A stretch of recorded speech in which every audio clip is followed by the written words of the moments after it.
আসসালামু আলাইকুম, welcome to Nabila's kitchen. Nabila's কিচেনের পক্ষ থেকে আপনাদের সঙ্গে আছি আমি সুমায়া আহমেদ। আর আজকে নিয়ে এসেছি কাঁচা আমের একটা সিম্পল রেসিপি।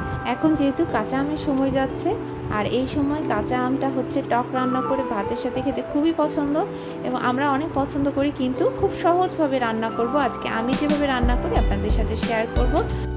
চলুন তাহলে কথা না বাড়িয়ে শুরু করে ফেলি। এখানে নিয়ে নিয়েছি আমি ছোট সাইজের আমগুলো কেটে এভাবে করে ধুয়ে 4টা আম আমি নিয়ে নিয়েছি। রেসিপির নাম যেহেতু আম বাঘার, তো বাঘারের যেসব মশলা লাগে সেসবই আমি নিয়ে নিয়েছি। এখন আমি দিয়ে দিব সরিষার তেল, 2 টেবিল চামচ সরিষার তেল দিয়ে দিলাম। তেলটা একটু গরম হয়ে আসলেই আমি দিয়ে দিব হচ্ছে শুকনা মরিচ, 4-5টা শুকনা মরিচ আমি দিয়ে দেব। তেলটা গরম হয়ে গেছে, দিয়ে দিলাম শুকনা মরিচ 4টা।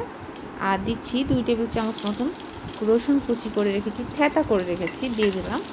এখন এটাকে একটু ভালো করে নাড়াচাড়া করে নেব, খুব বেশি লাল করা লাগবে না। এভাবে আমি নাড়াচাড়া করতে করতে দিয়ে দিচ্ছি কিছু সরষা, গোটা কালো সরষা দিয়ে দিলাম। আর দিয়ে দিচ্ছি 5 ফোড়ন সামান্য কিছু, দিয়ে আবারও আমি একটু নাড়াচাড়া করে নেব। এখন দিয়ে দেবো আমি একটু সামান্য একটু হলুদের গুঁড়া, সামান্য একটু মরিচের গুঁড়া। বাস হয়ে গেল। এটাকে আমি একটু ভালো করে নাড়াচাড়া করে এখন যেসব আমি আমগুলো ধুয়ে রেখেছি সেই আমগুলো এখন আমি এর ভেতরে দিয়ে দিব।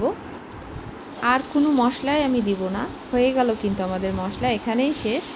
দিয়ে দিব এখন আমি পানিটা একটু বেশি পরিমাণে দিব। আমি 1 মগ মতন পানি দিয়ে দিলাম, মানে 1 গ্লাস 1 পোয়া মতন পানি দিয়ে দিলাম। এখন আমি এটাকে একটু লবণ দিব, লবণ দিয়ে ঢাকনা দিয়ে ঢেকে রেখে দেব। যখন ফুটে উঠবে তখন আমি সামান্য চিনি দিব, কিন্তু এখন আমি চিনি দিব না। চিনি যদি দিই আমগুলো ভালো মতো গলবে না, আম সিদ্ধ হতে সমস্যা হবে, কচরা হয়ে থেকে যাবে। সেজন্য যখন আমটা গলে যাবে তখন আমি চিনি দিব। এভাবে ঢেকে রেখে দিলাম। যখন ফুটে এসেছে আমি চলে আসলাম দেখতে। এভাবে করে একটু নাড়াচাড়া করব, দেখা যাচ্ছে আমটা একটু টিপে দেখি গলেছে কিনা। হ্যাঁ, খুব সুন্দর গলে গেছে। এখন আমি এর ভেতরে চিনি দিয়ে দেব। চিনিটা দেওয়ার সময় অবশ্যই খেয়াল রাখবেন আম কেমন টক সে আন্দাজে দিবেন। ফজলি আম হলে কম লাগবে, আর এমনি আম হলে হয়তো বা বেশি লাগবে। আবার কেউ টক বলতে কেউ টক রান্না করে ঠিকই, অনেক মিষ্টি দেয়। তো আসলে এক একজনের পছন্দ এক এক রকম, সে আন্দাজে আপনারা মিষ্টিটা আর মানে টক মিষ্টিটা সে আন্দাজে দিবেন। আমি এখানে একটু কম দিলাম, আমার কাছে মনে হয় যে টক যেহেতু রান্না করছি একটু টক টক থাকবে আর হালকা মিষ্টি থাকবে।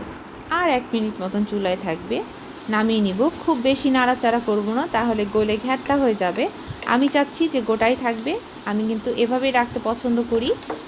আর হচ্ছে একটু লাইট থাকবে, খুব গাঢ় হবে না, যেহেতু কম মশলা, পাতলা, দেখতেও সুন্দর লাগবে, খেতেও অসম্ভব টেস্টি হয়। আর দেখলেন তো কত তাড়াতাড়ি আমি বানিয়ে ফেললাম, কত অল্প সময়ে আর কত অল্প মশলা দিয়ে তৈরি করা হয়ে গেল। কোনো রকম হাবিজাবি মশলা আমি দেইনি, দেখতেই পাচ্ছেন আপনাদের সামনে। আম বাঘার আমাদের রেডি। বাঘারও বলতে পারেন অথবা তারকাও বলতে পারেন, আম তারকা বাঘার, কিন্তু শুধুই বাঘার দিলাম হয়ে গেল, আর কিছুই লাগলো না ঝয় ঝামেলা ছাড়া আপনাদের সামনে হাজির। তো কেমন লাগলো আজকের এই রেসিপিটা আপনাদের? অবশ্যই ট্রাই করবেন, আর ট্রাই করে আমাকে অবশ্যই জানাবেন। আশা করছি রেসিপিটি আপনাদের পছন্দ হয়েছে, আর পছন্দ হলে আপনাদের প্রিয়জনদের মাঝে শেয়ার করুন, আর এভাবে আমাকে ভালোবাসা দিতে থাকেন। এখন আমার বিদায় নেওয়ার পালা। এতক্ষণ আপনাদের সঙ্গে ছিলাম আমি সুমায়া আহমেদ। দেখা হবে আবারও নেক্সট ভিডিওতে। ভালো থাকবেন, সুস্থ থাকবেন, আল্লাহ হাফেজ।